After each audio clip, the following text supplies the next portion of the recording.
My daughter, who got married just 3 months ago, suddenly appeared at my door in the middle of the night. What could have happened? When I saw her, her face was swollen and bruised. I was shocked by how much her appearance had changed. As she began to tell me her story, I shook with anger. This was unforgivable. Had his promise to make her happy been nothing but a lie? I vowed to get revenge on whoever had hurt my precious daughter. My name is Susanna, and I'm 50 years old. I divorced when my daughter, Layden, was still young, and I raised her while working full-time. Layden is shy but has a strong spirit and works hard. Thanks to her determination, she landed a job at her dream company. Layden has always been my motivation, helping me keep going through tough times. When she told me she had someone special she wanted me to meet, my heart was filled with joy. The person she introduced was a man named Carter, who worked at one of her company's clients. He was 7 years older than Layden and looked smart in his suit. Greeting me kindly, he seemed serious and sincere right away. "I've come to ask for your blessing for Layden and me to get married," he said. But I was surprised, as I thought I was just meeting her boyfriend. Layden was only 23, and they had only been dating for 6 months. "You're both still young," I gently said. "Don't you think it's a bit early to think about marriage?" I tried to discourage them politely, but Carter stood up straight and looked me in the eye. "I can't imagine being with anyone else but Layden," he said earnestly. "I believe I'll never meet another woman as amazing as her." His serious expression showed how much he cared for my daughter. "Mom, I feel the same way," Layden added. "Please give us your blessing for our marriage." Seeing their determination and hearing Layden's words, I agreed to support them. "Thank you so much. I promise I'll make Layden happy," Carter said. As I watched the two of them smile at each other, I couldn't help but smile too. But after Carter left, I couldn't shake the feeling of unease about their marriage. Something just didn't feel right. Is this really okay? Isn't it too soon? I thought. I've heard that all parents have mixed feelings when their children get married. To be honest, I had imagined my daughter would marry much later, so I wasn't really prepared for this. They looked so happy together. Surely, everything would be fine. After that, we met Carter's parents, and everything went smoothly as the wedding approached. Both Carter and Layden were only children, and Carter's parents seemed to really like her. "Mom, I'm thinking of living with Carter's parents after we get married," Layden said. While it was nice that they liked her, I felt uneasy about their suggestion to live together. "Are you sure about this? I don't have experience, but I've heard living with in-laws can be tough," I replied. "I get along well with his parents, and with Carter there, I'm not worried," Layden assured me. I figured that since she was sincere and loved by her elders, she would manage just fine. Plus, their home was only a 20-minute drive from mine, so I felt reassured that I could get there quickly if needed. After the wedding, my daughter started her new life with her in-laws. I thought she must be busy working hard. However, about a month later, I noticed changes. The daily messages from Layden stopped, and even when I messaged her, I rarely received a reply. Not wanting to intrude too much but feeling worried, I decided to call her. When I did, Carter answered. "Could I speak to Layden?" I asked. "She's in the bath right now. Don't worry, she's doing fine," he replied. His tone was soft but left no room for further discussion, so I ended the call without hearing my daughter's voice. After that, I still didn't get any messages or calls from Layden. I decided to visit her in person. Carter's mother had told me to come by any time, so I went to their home that weekend. When I arrived, Carter's mother answered the intercom curtly and told me Layden was out with Carter. "I'm sorry for coming by suddenly. Do you know when they'll be back?" I asked. All I got in return was a deep sigh. "You should call before coming. I don't know when they'll return." feeling that she had a point. I couldn't say anything more and had to leave Carter's house. I wondered if I was worrying too much, but it felt like Carter and his mother's attitudes had changed since the wedding, and I couldn't shake this uneasy feeling. After thinking about it, I figured I'd feel better if I could just hear Layton's cheerful voice, so I called her workplace. To my shock, I was told she had already resigned. Moreover, they told me that they were in trouble because Layton had quit so suddenly. There's no way she would just leave her job like that. She was overjoyed when she got the offer from her dream company. We had celebrated together. Besides, Layton was excited about balancing work and home life, so it didn't make sense for her to resign out of nowhere. Something was definitely wrong, but I didn't know what to do. If I visited Carter's house again, I wasn't sure if they would even let me see her. I considered contacting the police, but then something unexpected happened. 2 days after I learned about her resignation, the doorbell rang in the middle of the night. Who could it be at 2 a.m.? I suspiciously looked at the intercom screen. It was dark, and I couldn't see clearly, but it looked like Layton.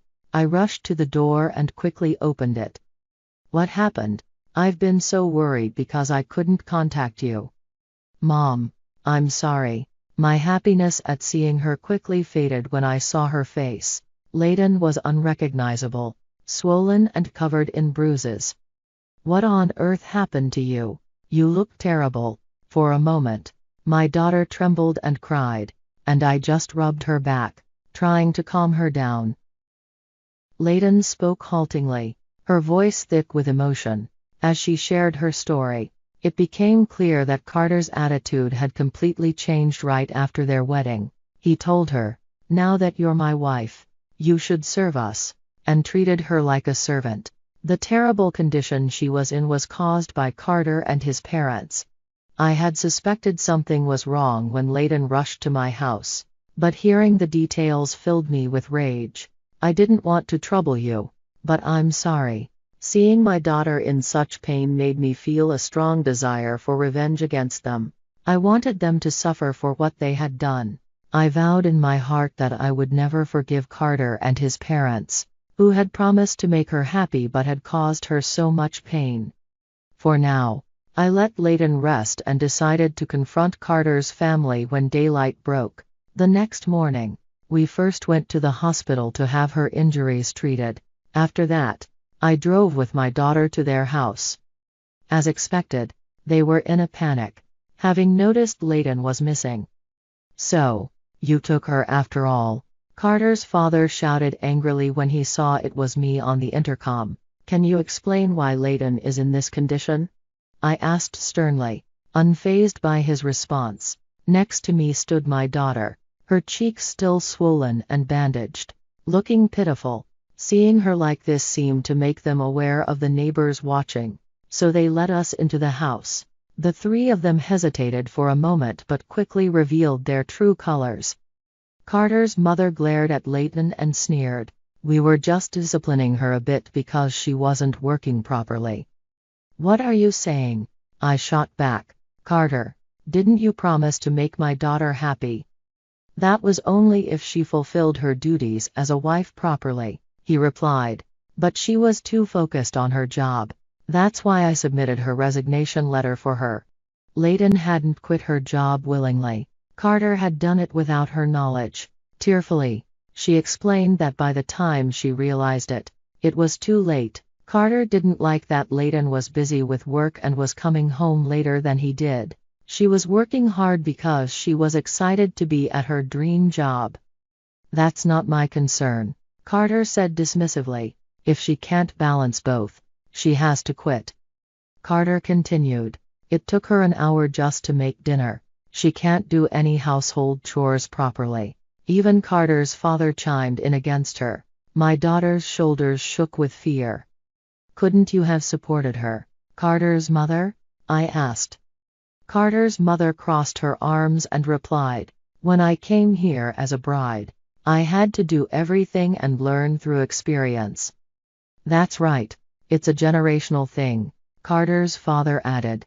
acting as if they had done nothing wrong. They nodded at each other, showing that Carter's mother had forced all the housework onto Layton while doing whatever she wanted. Carter's father, who had retired and stayed home, constantly monitored Layton and interfered with everything she did. They had even taken away Layton's phone to stop her from contacting me. When I visited their house, they had restrained her to prevent her from going outside. Layton had hoped that Carter would change and help her despite the terrible treatment she received. But that hope was in vain. Their treatment of her only worsened. They made her eat leftovers, claiming it was a waste of gas to cook fresh meals, and barely let her use more than a trickle of water for showers. When Layton could no longer bear it and told them this wasn't right, she suffered terrible injuries. They called her insolent and slapped her hard on the cheek. They took turns beating her, saying they would re-educate her. Finally, after being released while covered in injuries, Layton felt her life was in danger. While all three were asleep, she fled from her in-law's house, walking for over an hour to escape before arriving at my home. Before the wedding, you treated Layton with care. Why did you change so much? I can't accept this. I confronted them firmly. The three of them exchanged glances and smirked. From the beginning, I just wanted a wife who would obey me. I thought Layton would make a good servant, Carter said nonchalantly. His mother sighed, saying Layton was really disappointing. Well, she must have learned her lesson from this incident. Why don't we give her another chance? Carter's father suggested, and they all burst into laughter. That's enough. I can't forgive this anymore, I said, anger rising within me. Layton stared at the three of them and exclaimed, "How dare you speak to us like that?" When Carter tried to grab my daughter in anger, I quickly restrained him, pinning him to the floor. He struggled, and his parents stood frozen in shock at my swift movement. I hadn't mentioned it before, but I had been on the verge of making it to the Olympics in wrestling when I had to give it up due to an injury. I increased the pressure on Carter, and tears filled his eyes as he flailed his arms and legs. When I finally loosened my grip, he slumped down weakly, looking pathetic. Now, who should I deal with next? I said, cracking my knuckles as I slowly approached his parents. Please stop, they begged, covering their heads and trembling violently. I had sent my daughter off wishing for her happiness, but I vowed never to forgive them for what they had done to her. The three of them shrank back at my fierce demeanor.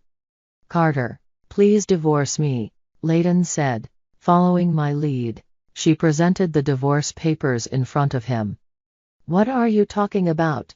I absolutely won't divorce you, he yelled, his face turning red. This morning, I took my daughter to the hospital and got a medical certificate for her injuries. I've also filed a police report. We have done nothing wrong, so we will fight this to the end, I told them slowly, looking at each of them in turn. Now, sweat was pouring down their foreheads as they started panicking, crying out, "Please stop. What about our reputation?" I want a divorce as soon as possible, Layton said, looking at them with disgust. I look forward to seeing what happens to you. You'd better regret what you've done. We gathered Layton's belongings and headed for the entrance.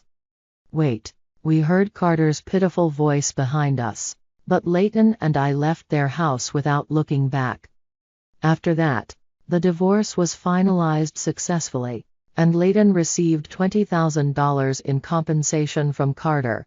The police report was accepted, and the three of them were questioned by the police. Although they were released soon after, I heard that the police came to their house to inspect the scene, which sparked gossip in the neighborhood. They were now viewed with suspicion.